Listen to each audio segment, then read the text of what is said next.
On behalf of the International Somatic Movement Education and Therapy Association, or ISMETA, it's my pleasure to welcome you today to a celebration of life for Glenna Batson. Our board member, Ray Schwartz, has coordinated the event for today, and we'll begin with a video that he's compiled of various colleagues' celebrations of Glenna. Take it away, Ray.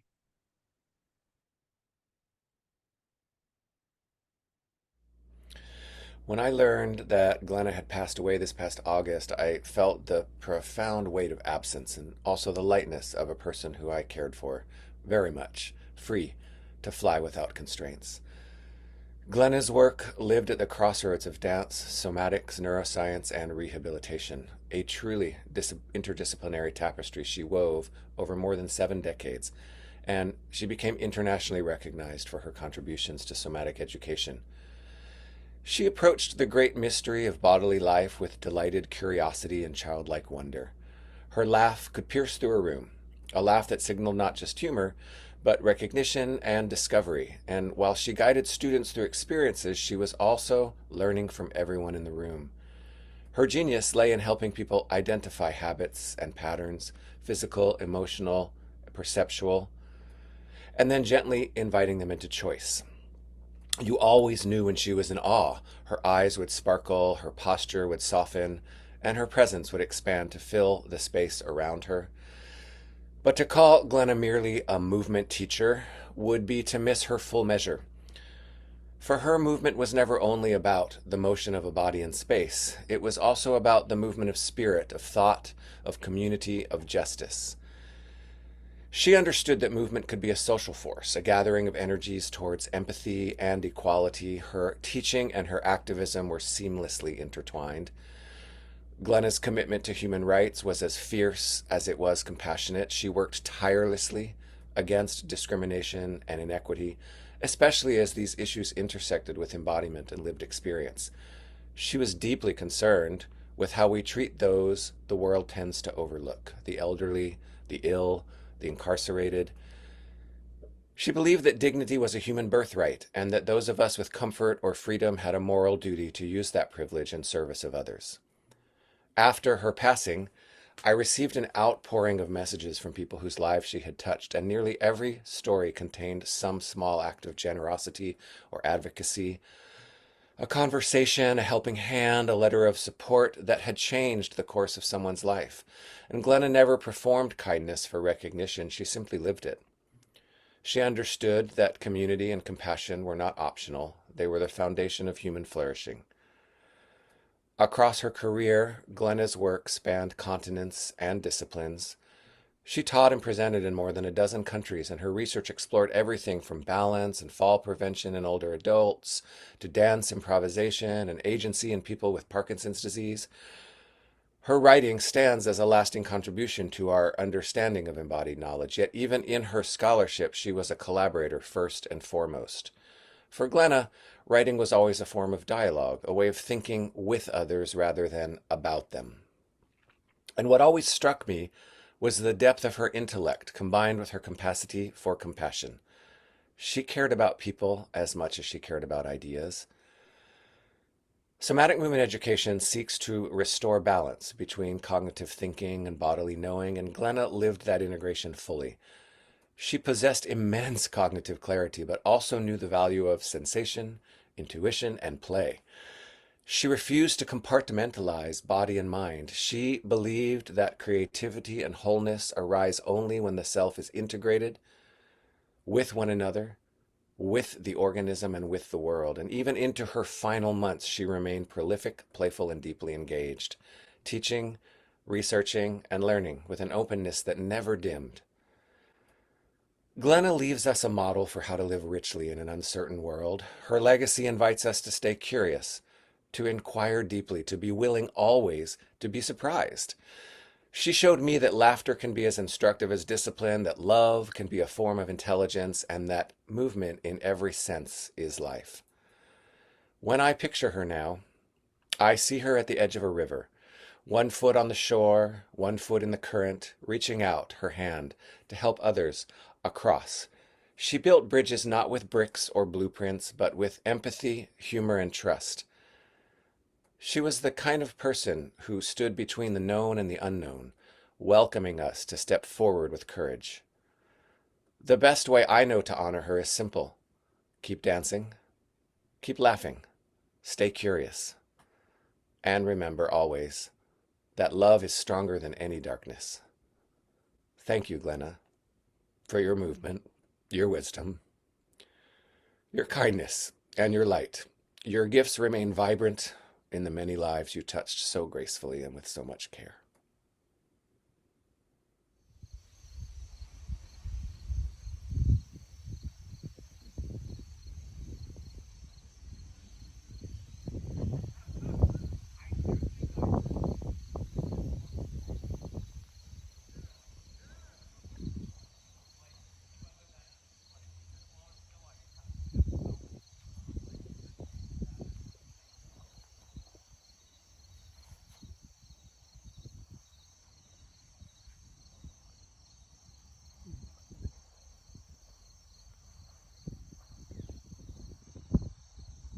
Glenna was a force of nature,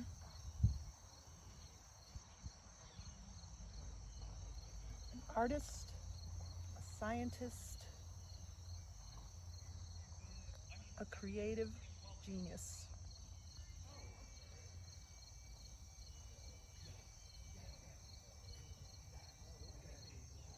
And Glenna was part of my life for more than 40 years, and she never repeated herself.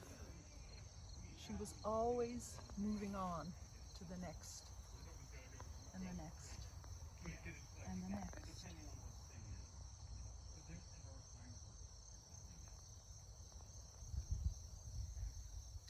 But always with integrity,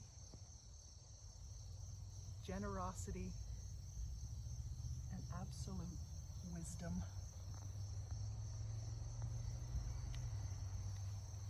I first knew Glenna as she was my mentor, and then we became colleagues. We taught the Alexander technique.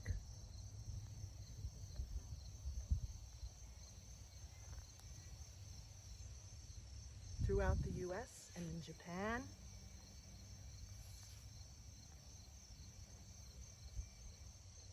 And Glenna had my back, always. Personally and professionally.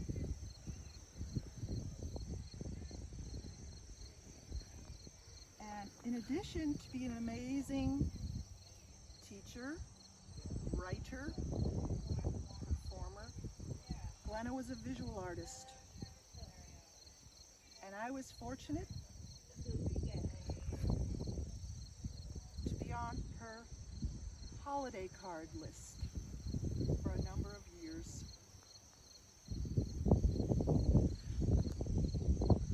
Never knew what was going to come.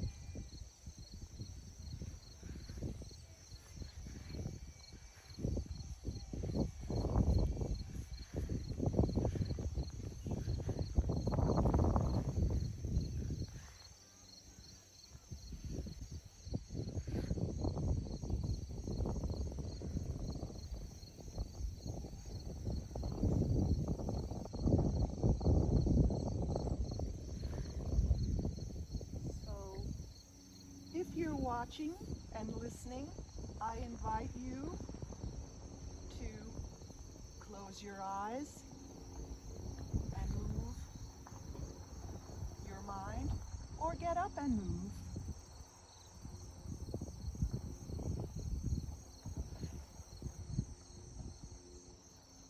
To the words on this beautiful image.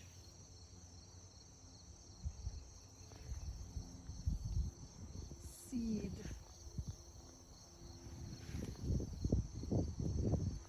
Surge.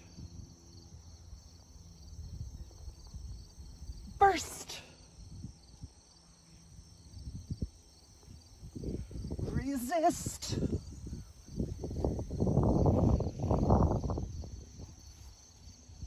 Persist. Persist. Seeds surge. Burst. Resist. Persist.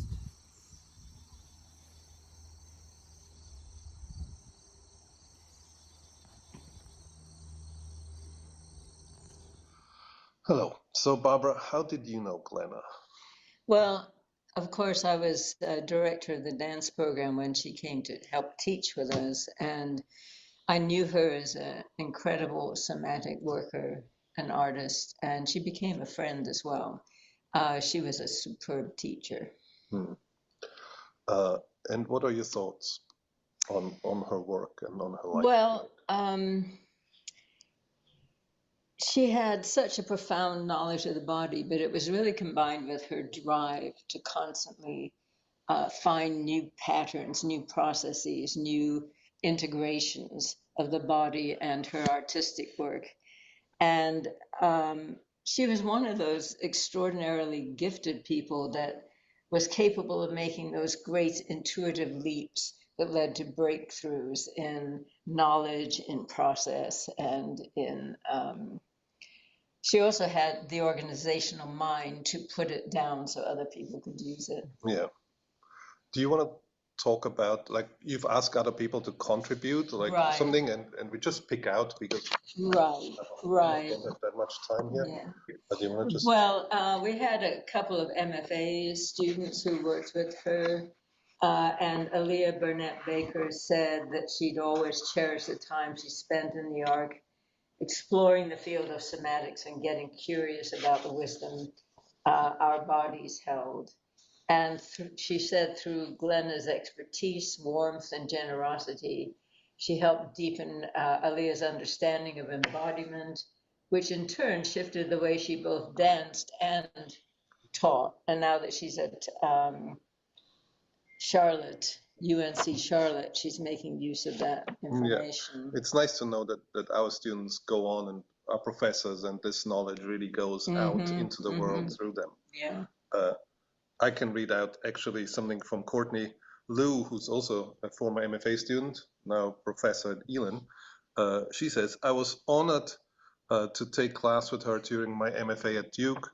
The intellect, care, and expertise she brought to this class could not have been higher quality, and her contributions to the field as a researcher, teacher, practitioner will carry forward her enduring legacy.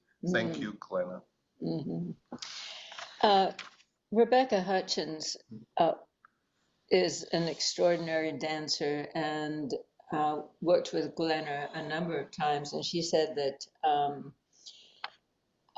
she was always thrilled to be able to take a workshop with Glenna, knowing that she would feel so much better afterwards, but also more responsive to the world after the class. And one time she had a performance approaching and had a terrible back spasm. She could hardly move. She went to Glenna, and with just a few gentle, well-placed touches, Glenna was able to relieve the spasm in her back. And Rebecca said her skill seemed almost magical at that time. She thought of her as a shaman of bodywork and a healer, and so gifted at seeing what was needed in a body for that healing. Then there's also Susan Webb, who also a former student of the MFA and a psychotherapist. Right. And she's been working with Glenna on social dreaming, for example. So maybe... Yes, apparently they both sort of helped to found this.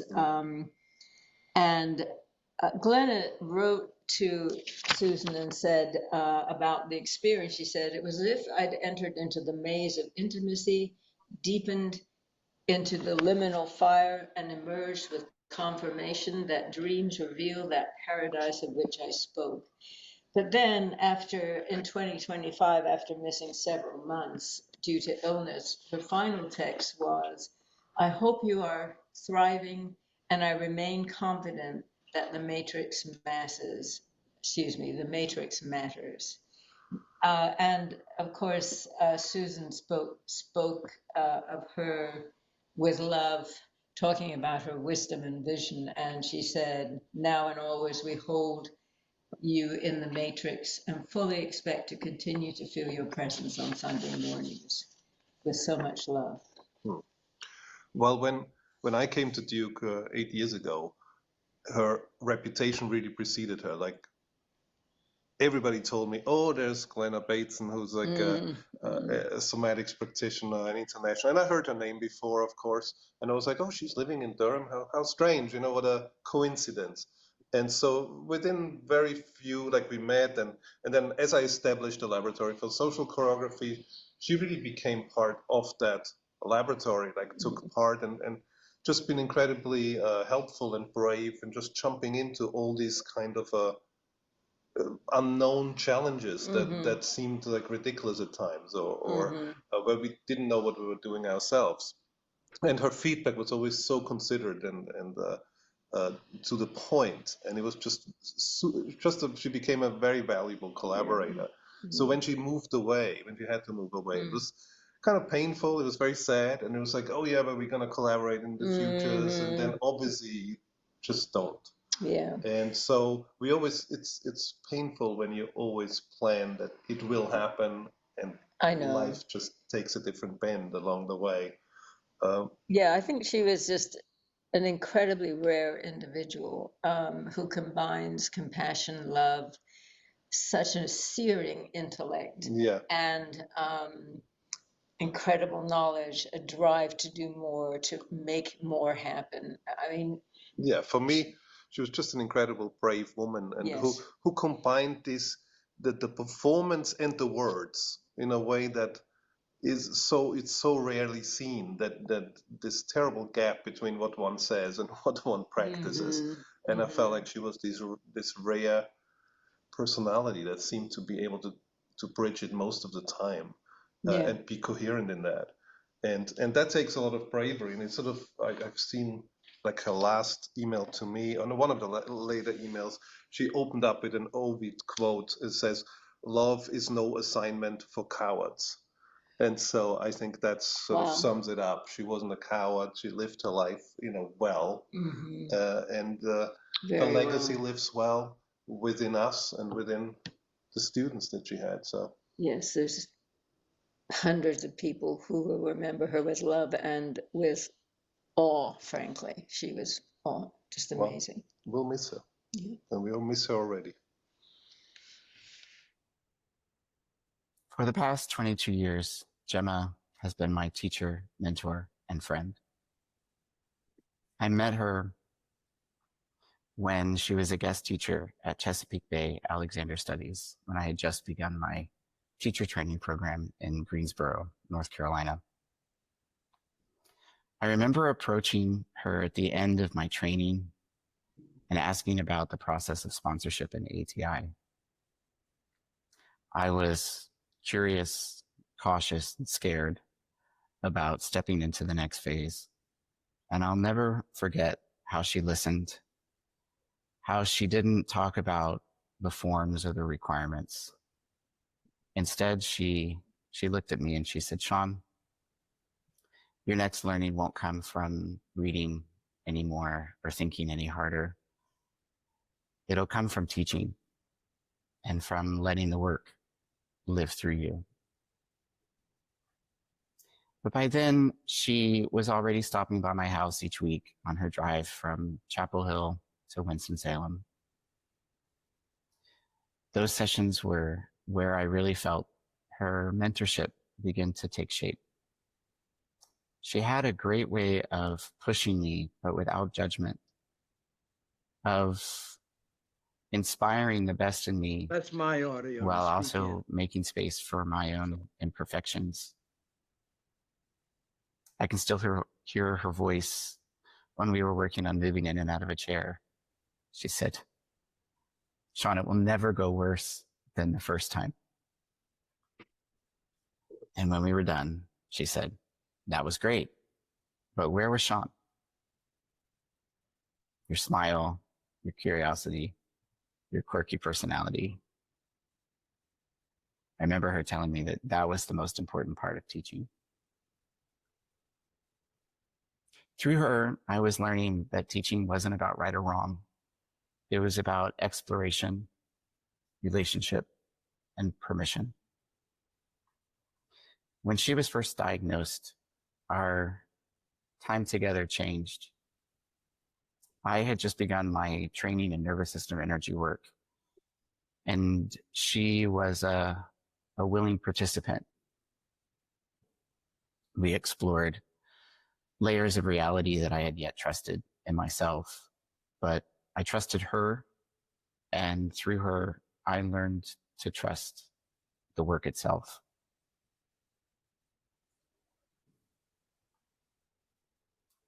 My last conversation with her is one I'll never forget. Her treatments had been very hard, painful for her body and painful for her spirit. I remember her saying, "I just feel like I'm barely here."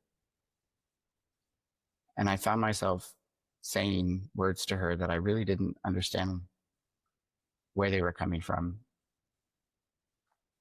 I said, "Glenna, you devoted your whole life to helping us reconnect, to live fearlessly and authentically.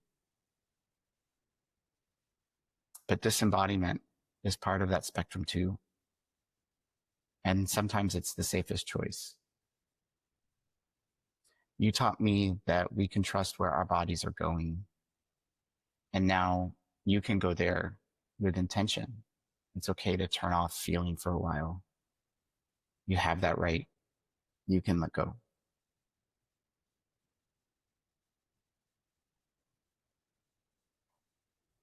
I miss you, Glenna.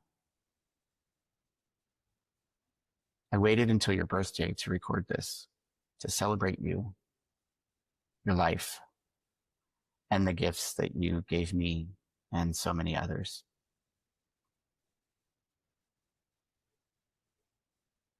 My last memory of our friend, Marcia Paladin, echoes you perfectly. I was working with Marcia, holding her head in my hands, and I said, I don't know what I'm going to do without you. And she reached up in that clever way that she does. She put her hand on mine and she said, "You have me in your hands." Glenna, you're here too, in my hands, in my head, and in my teaching, and in every one of us who learns to soften into the support that's around them. And for that, I'm truly grateful. Thank you, Glenna. I'm Brooks Emanuel. I got to know Glenna when I was an MFA student at Duke here in Durham. I was in her somatics class, and Glenna was incredibly generous with me. She asked if I wanted to stay after one day and do some extra work with her, and she helped me with some somatics work with my body, and then she kept inviting me back. Like, it must have been a minimum of 5 times during the semester, but it may have been more. And I remember some of what she did and some of these things, these tools I could use with my body, but other times she would start doing some really subtle work and I would basically just pass out. And she would spend a good bit of time with me, really providing her expertise and energy, and also the time and space for my soma to really rest and heal, which was incredibly helpful to me.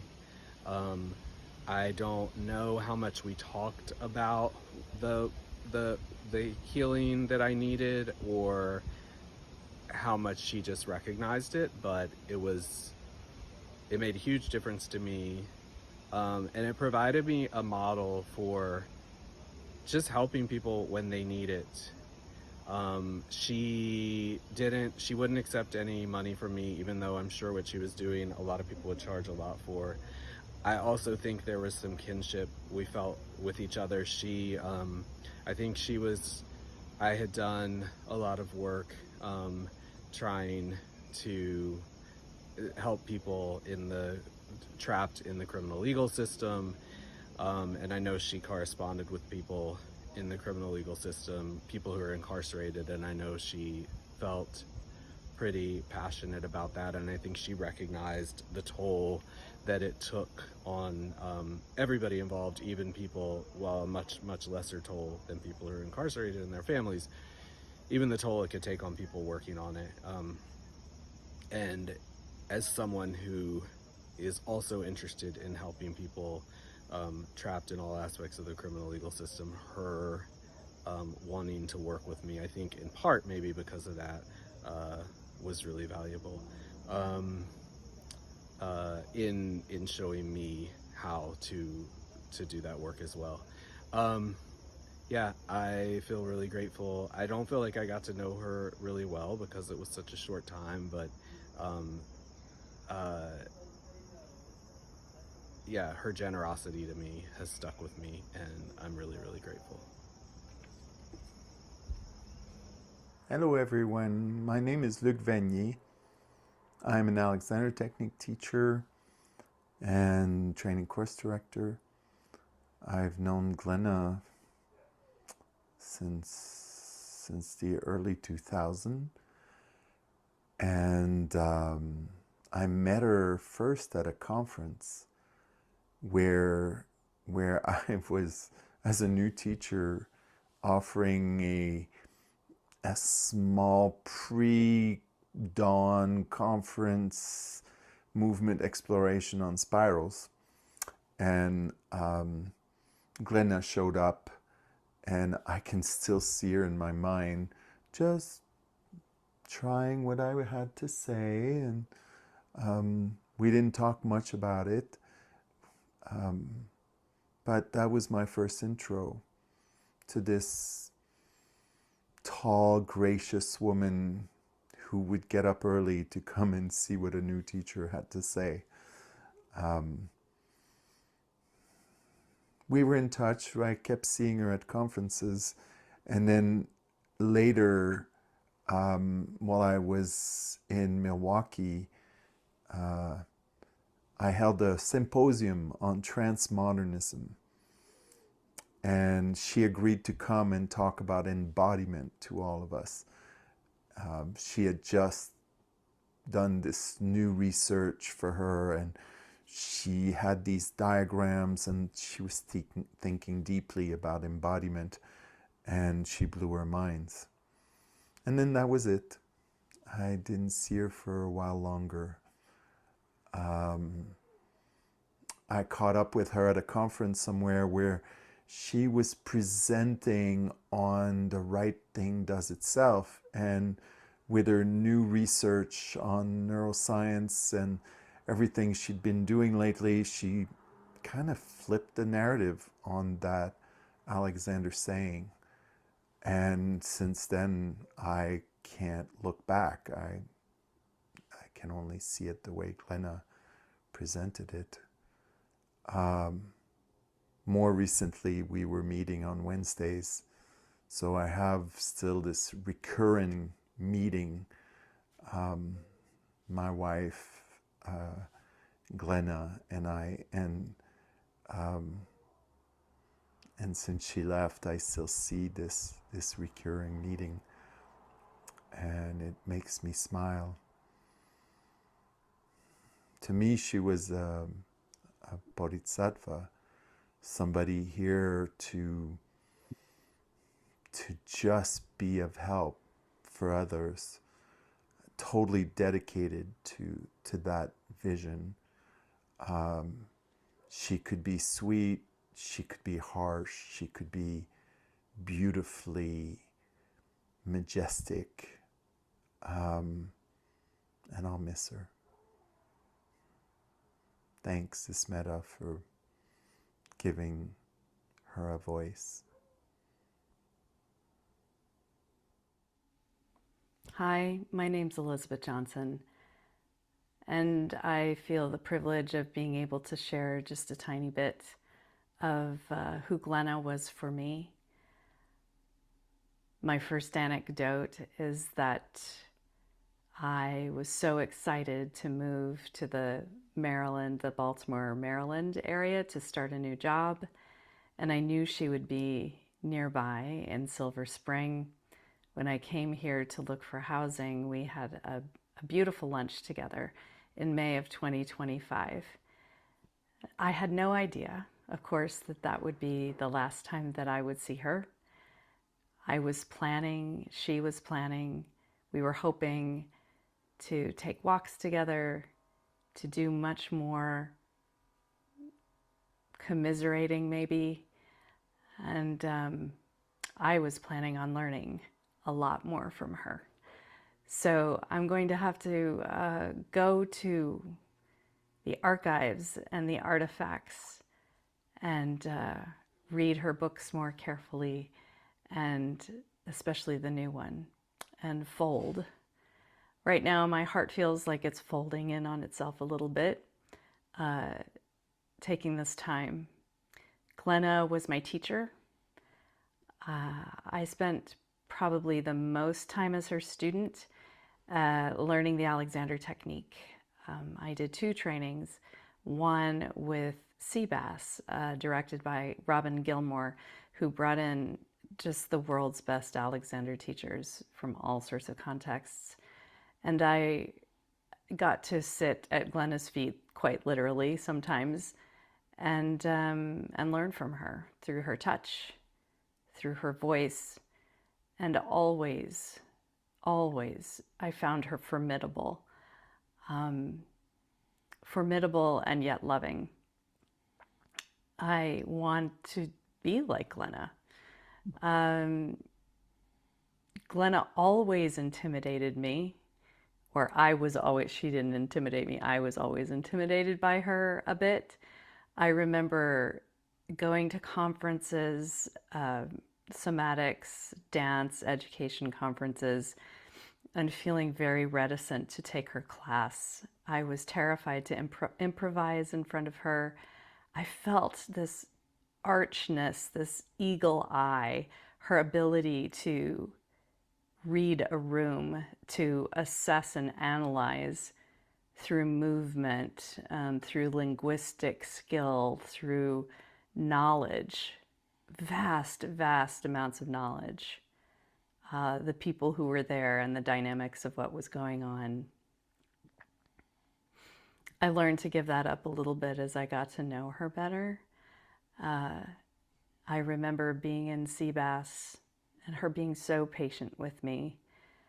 I was having a lot of trauma, fallout, and I remember saying to her, I'm so glad I'm learning the Alexander technique, because I could never be a body-mind centering teacher or be interested in that. I'm just so glad that I don't have to spend this time thinking about how to embody my liver. Like, who does that? Isn't that just kind of fantastical, or making up our own fantasies, and in the Alexander case, thinking that that was faulty sensory appreciation or debauched kinesthesia, and her just smiling gently at me and nodding and listening and never disparaging me at that point in my cynicism, that point in my, what I came to know later was a little bit of despair. And that's how she always was with me. So patient, so loving, so encouraging. The other thing that I was inspired by that whole time that I learned with her at Seabass was her unapologetic honesty about what was going on in her life, her dreams, both crushed and hopeful, her taking sometimes radical steps to follow her passion, to seek her bliss. and to say very candidly as a teacher, here is where I am right now. And I've been there before, and I hope to be here in the future, but here is where I am right now, and it's messy, and it's incomplete, and it's broken sometimes, and it's also exciting. And that was how I sensed that she lived, without apology, without regret. And I want to follow her in that. I also always wanted my whole life to be as smart as she is, and was, and will ever be now. And not sure that's quite possible in this lifetime. But just her vast knowledge in multiple spheres and contexts, and being able to synthesize it and bring it into a layperson's point of view. Excuse me, I'm leaking a little.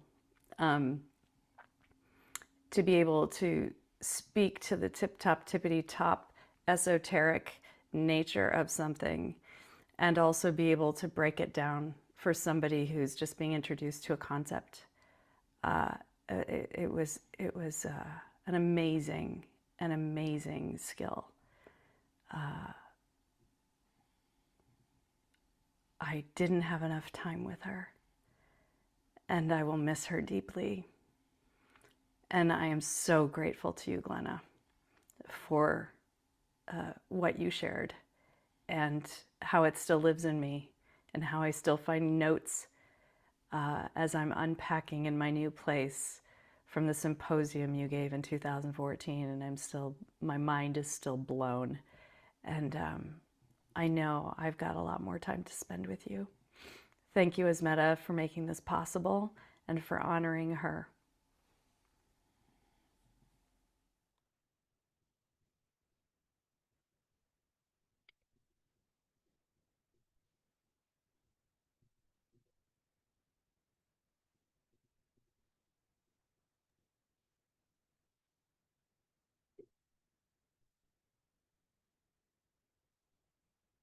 Oh, I'm a little without words. So, Elizabeth, do you think you could take us into this next step, please? Happy to, Ray. Thank you. It may be helpful to take a few breaths and just sense what's happening now.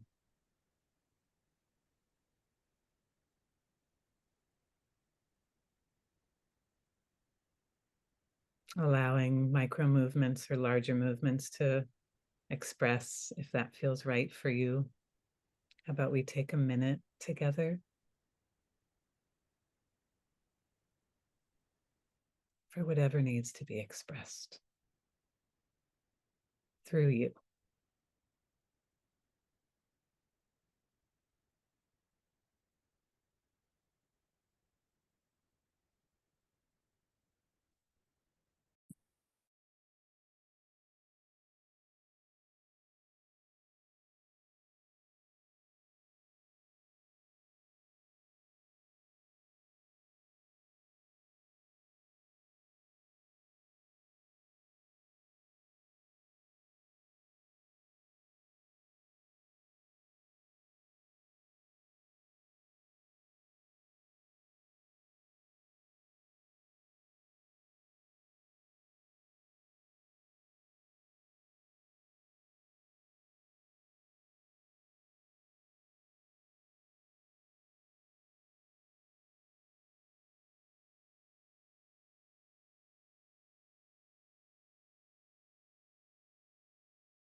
Feel free to continue moving, breathing, sounding as you need to.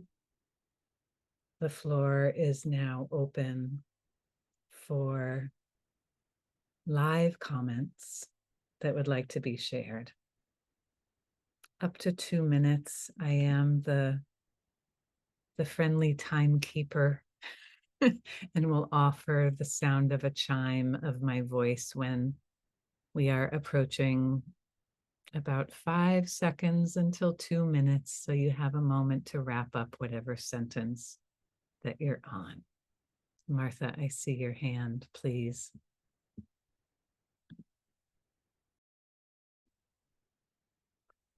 Well, I'm just joining because multiple things are going on today. So I want to thank Susan for the Ismeta experience and the reading from your book. It was deep for me. And I wrote some words to you, but right now I'm going to speak to Glenna and how you brought her through. And it just gives me great, great relief to know that someone with your brilliance is carrying on some of the brilliance of Glenna Batson. And she kind of handed to me a lot on my plate. She wants me to keep up with her writing. And I'm like, whoa, no way, So I'm feeling the load of that. I don't know if during what you just presented, there were photos from our embodied cognition conference, Elizabeth Osgood Kimmel. If I am allowed to share, I could show 5 photographs very quickly, if I were given permission to share photos. I would love to do that. Thank you. So this was the last time I saw, I'm trying to get them big. There we go. That I got to be in person with Glenna. Look at that joy. She was really questioning whether to come because her energy was already beginning to subside. This was April of 2024. We planned it starting in October. It was a chance to share work with Parkinson's disease with neuroscientists at the Yale School of Medicine, at the Yale School of Psychiatry. And then we also did a talk on aging in general, which was something that she started talking about a long time ago. She really was looking forward to what it is to age gracefully. And I apologize if I'm being redundant, but this is what has really touched me in our lives together. The other person's name who I must share is Martha Myers, because she's who brought us together. And Martha and Glenna had just such a special relationship. And that's when I got to see Glenna down at Duke University. So here, oh, I'm sorry. Okay, I was just going to go through the photos, but they're gone. So there it is. There are more. I'm happy to send them. There's that. So thank you. Much love and appreciation. Thank you so much. Ellen. Hey, everybody. So I'm going to do a little chronicling from a period that hasn't been spoken of yet. I'm so moved by the feeling level, so it's with me. And I first met Glenna the second half of the 1970s in Washington, D.C. I was finishing an undergraduate degree in dance education at American University, and we were both participating in the Wolf Trap American University Dance Summer Intensives, which importantly were including what we now know as somatic education and somatic movement practices. So in 1977, she started apprenticing with Lulu Zweigart in New York, idiokinesis. Then she got her physical therapy degree from Hahnemann in Philadelphia.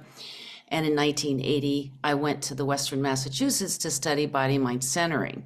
When I came back with my BMC teacher certification in 1985, Glenna Batson got me a job, my first job as a newly minted somatic movement educator therapist. She was working as a PT in a rehab center, and she recommended that the PT department hire me as an adjunct practitioner.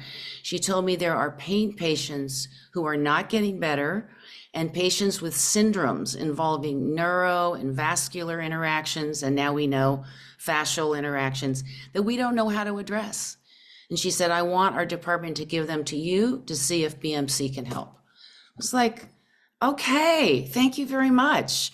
I also subbed for her when she went to study with Bonnie for one summer it was the summer or two after that. And that was in a rehab clinic with this population of serious job-related injuries in a conventional work hardening program. And she'd brought somatic work into it. And she said, do your thing. I did mine. And, you know, we were both our versions of sensory awareness, dynamic alignment, movement repatterning, all these, this wonderful combo of what we were doing. She brings it into this hard-ass conventional rehab center. So that was an incredible experience. Ding, ding. Ding, ding. I'll just say I'm grateful that she was an early adopter of somatic practices in the PT and rehab world.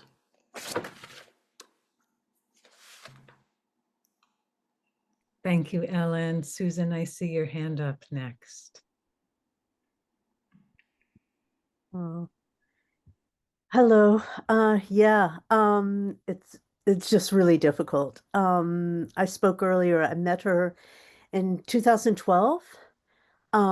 Yes, at Trinity Laban, of which we did a case study together, and then 2013 went and dove into the fold. And in fact, talking about aging, that was one of the reasons why she was interested about, we've got to keep a sensibility of the fold in order to go forward in life.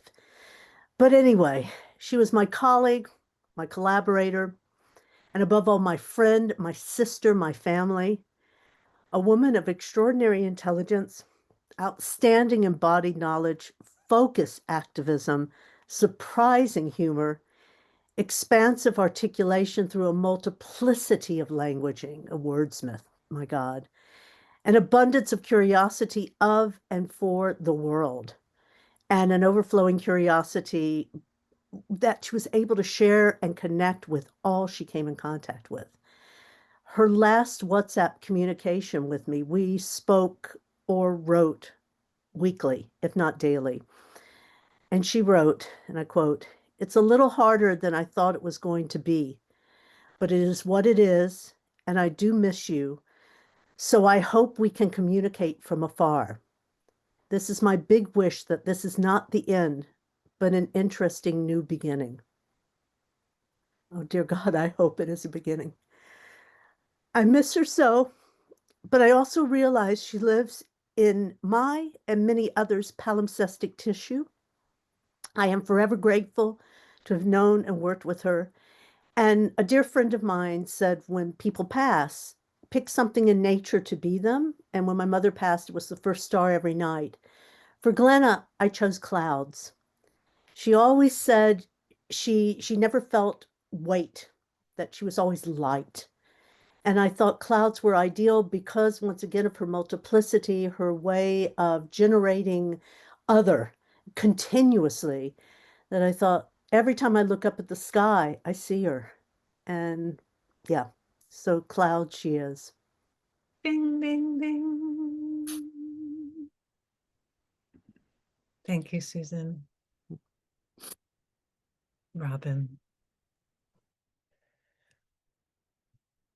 Well, among the many adjectives that can and will continue to be applied to Glenna, she also loved collecting amazing hats. And I'm just coming off of the ATI Alexander Technique Conference, which was near Philly. And I had the honor to do something for Glenna. And so based on what had happened during the week, I went outside and went, this is what will happen. I came back inside, and eventually the entire group, about 25 of us, went out. There's a labyrinth at this beautiful center called Pendle Hill. But unlike the Chartres labyrinth that's kind of in a quadrants, the one at Pendle Hill kind of goes like this. Like, perhaps folds. And so I pretty much channeled Glenna. So many of us will just continue to get her essence, her wisdom.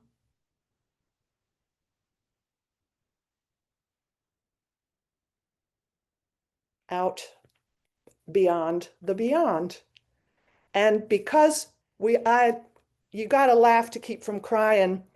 When I spoke to Pat, Glenna's husband, over the phone, I said, Pat, I'm pretty sure Glenna's going to be remembered by people on every continent except maybe Antarctica.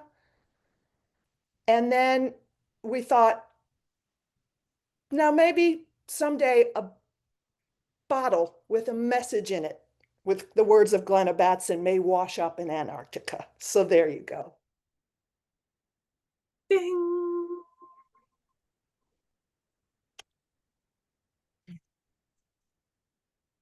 Thank you.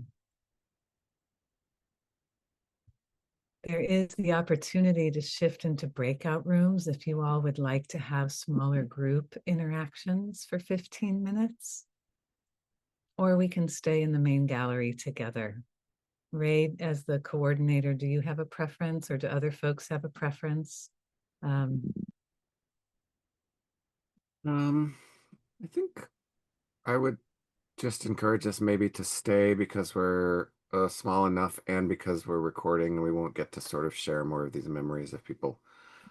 It would be nice to be able to archive them. It's really amazing to hear people speak. I will say this one thing, which is that I told Glenn I was going to do this before she passed away. She passed away a little more suddenly than sooner than we had anticipated, than she had anticipated. And I asked her permission. I said, listen, I feel like once I asked her about her legacy, and I said, what do you want to do about your legacy? And of course, she immediately turned away from the concept of her legacy and started talking about my legacy or somebody else's legacy. And I said, no, Glenna, your legacy.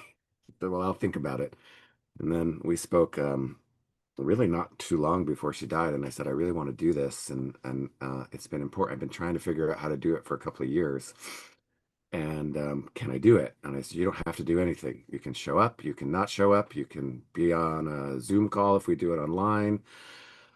You can have your camera off. I just want to be able to celebrate you. And she said, okay.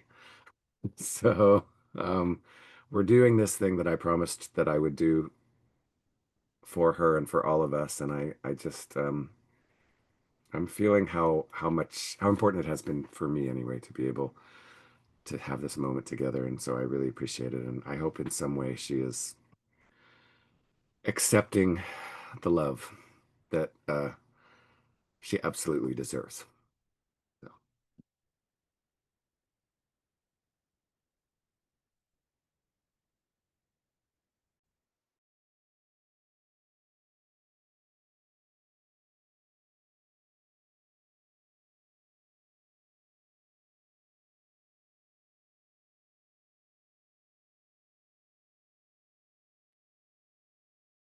I saw a few heads nodding when you mentioned staying in the main gallery together.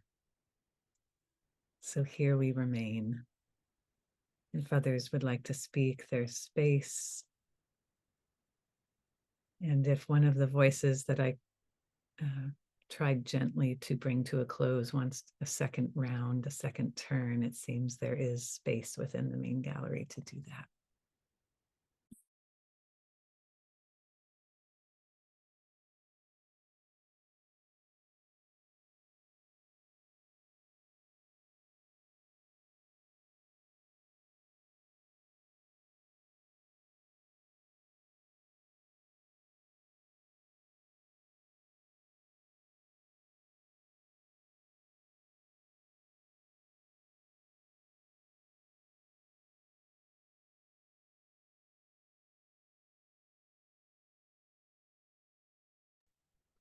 I just wanted to show that happiness, the light, the bright light.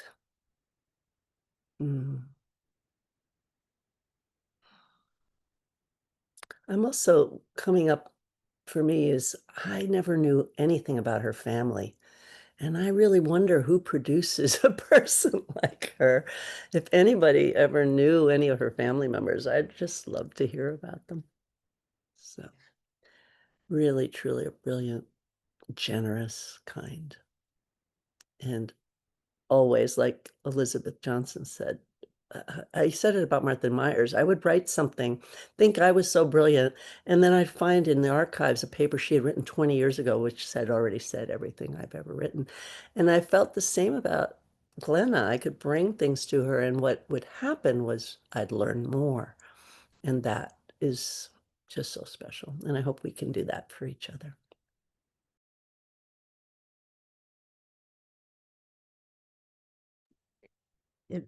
Oh, Anne, please. Can you hear me? Yes.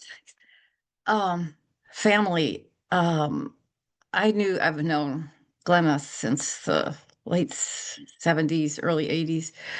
I was teaching in Greensboro and had heard all about her from people, and so ended up getting to know her and work together in workshops like with Susan Settler. And the thing that I wanted to talk about,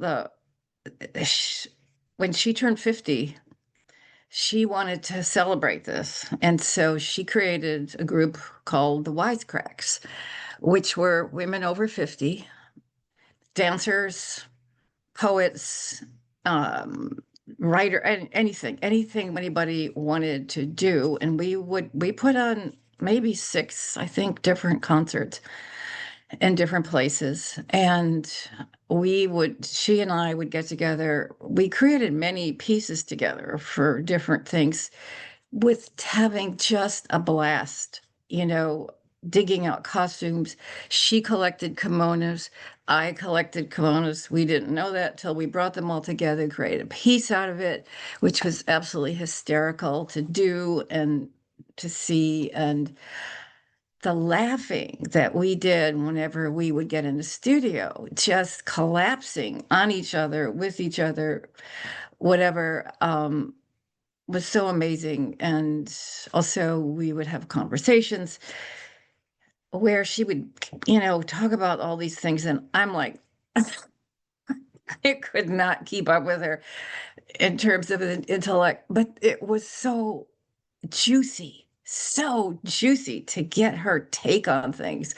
So juicy. And so she was, everybody has said such incredible things. And that's probably 10 times that. And one little tidbit about her family. I went down to the funeral of her father, and she remembers, which was down in the middle North Carolina in the country, and her nephew was there.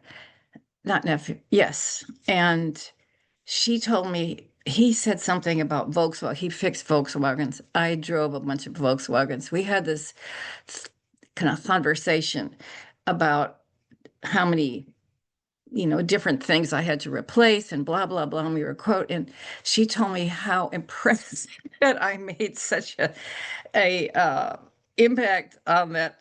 Goodness, somebody like your friends knew something about Volkswagens. So we just laughed and laughed about that. And it was, I'm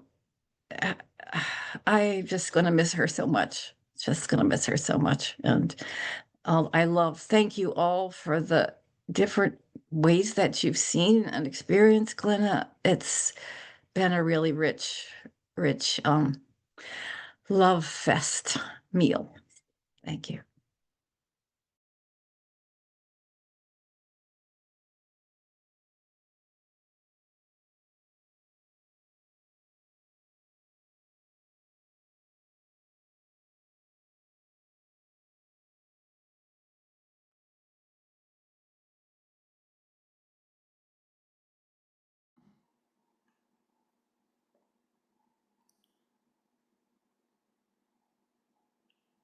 Elizabeth?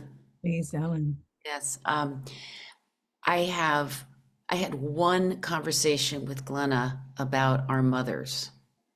And so Susan's nodding. I mean, people who had conversations about her and her mother know, I know about the intensity of her needing to be her own woman in the light of her very strong dance teaching mother. Her mother was a dance educator here in DC. I'm not going to say anymore. I open it if others want to, because I don't know. I had one conversation, but it was so clear that part of who she was becoming was beyond the influence of her mother. And that also her sense of never stopping, of, as I spoke a little bit about the fold, being the fold, that it's not a full stop. That was Glenna. She never, ever, ever wanted to arrive. It was always traveling towards, and I may say, just even weeks before, as she was going in and out at towards the end, she would write me, or we'd speak to one another, and she had a to-do list. We had to-do lists constantly generating all times, because she just didn't want to stop.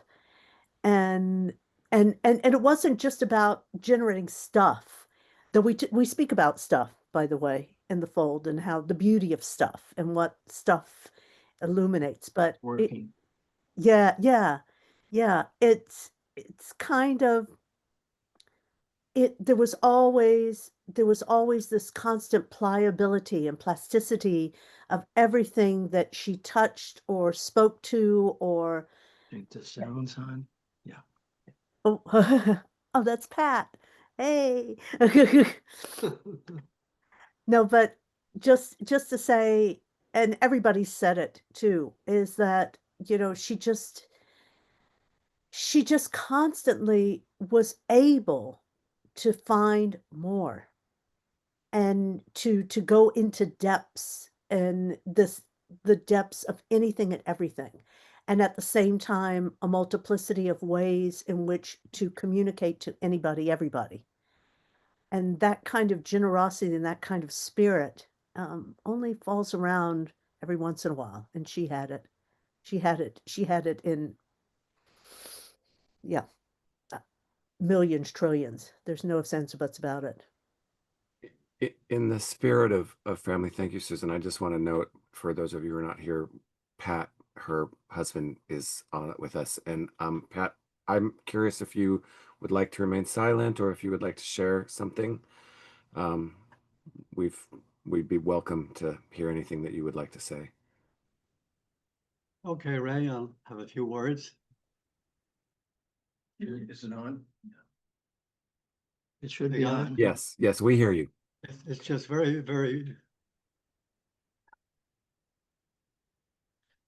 touching. I mean, I can't add anything more than what Susan just said. She was so dimensional.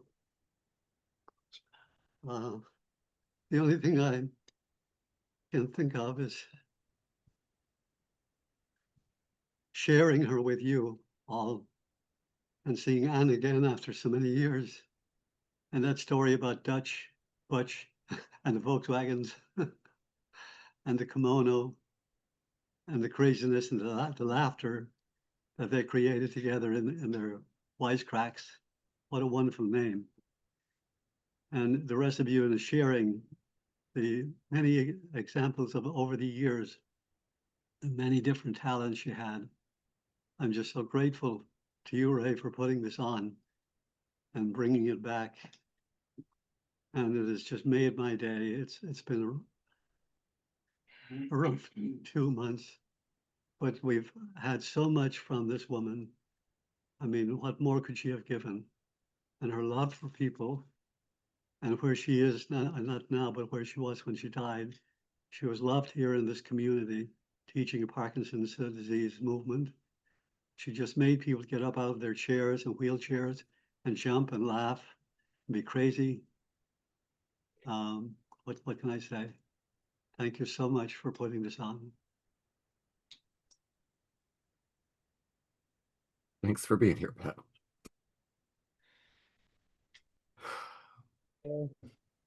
Few thoughts. I mean, there's so much today, and I'm so grateful this is happening. I was going to contact Glenna a few months. She passed.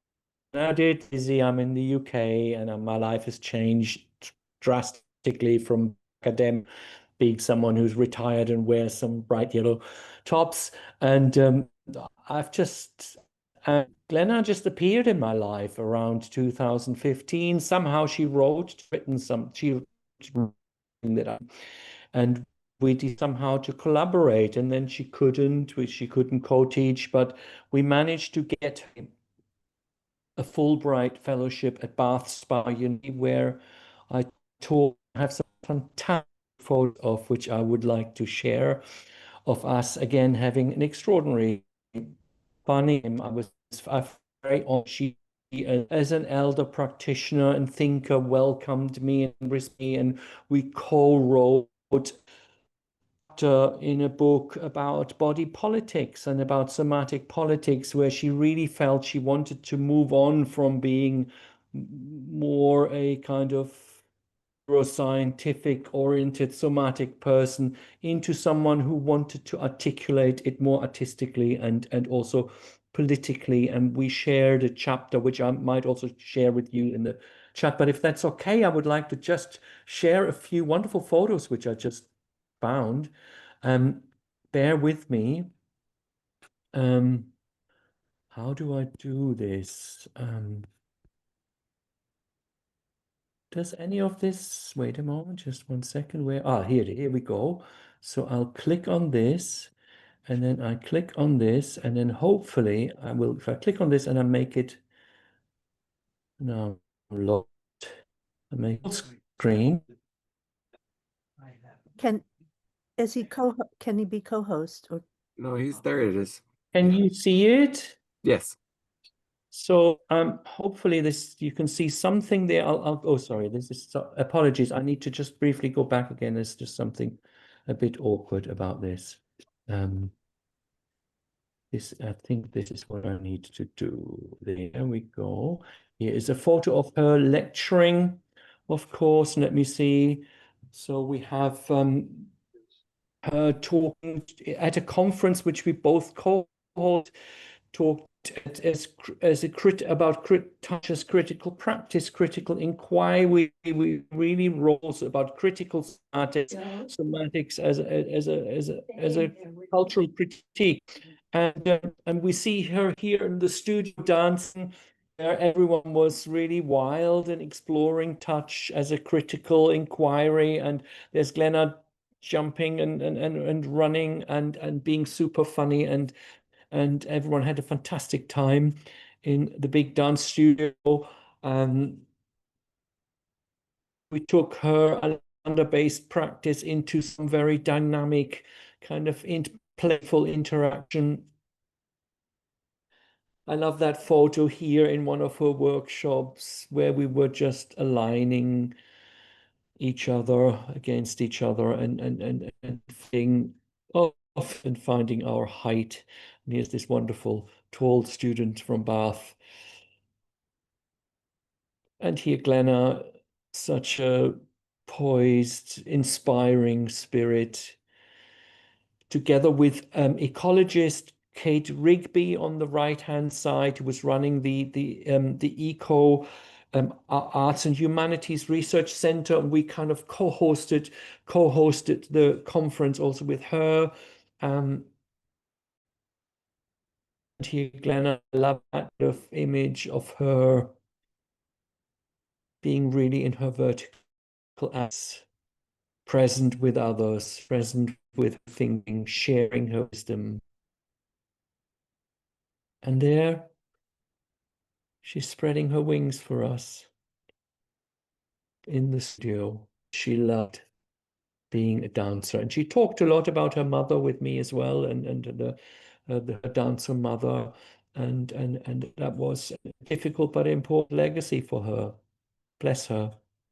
I'm so honored to have met her and have spent a friendship, a short friendship, but professional exchange with her. And there she again with some of our colleagues who all retired now from Bath Spa. And I think that was the last.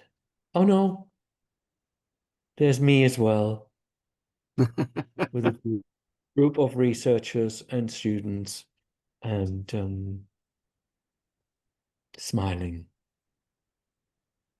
Oh, and those hands, those listening hands, those listening interaction in action.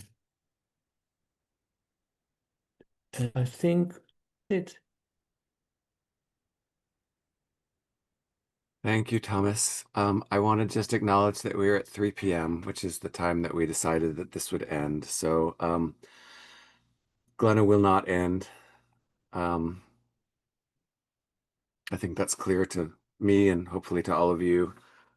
If you've never read her writings or gotten her books, they are what she has left us, along with those of us who are fortunate enough to be in an embodied engagement with her, to receive her touch, to touch her back, to hear her laughter, and enjoy her forthrightness. So on behalf of ISMETA, I want to thank you all for being here today. I want to mention that we have a professional development center, and part of Glenna's contributions to our field will continue to resonate through the work that Susan Settler will be sharing in a course that we'll be doing in 2026 around the fold. And I encourage you to look out for that information.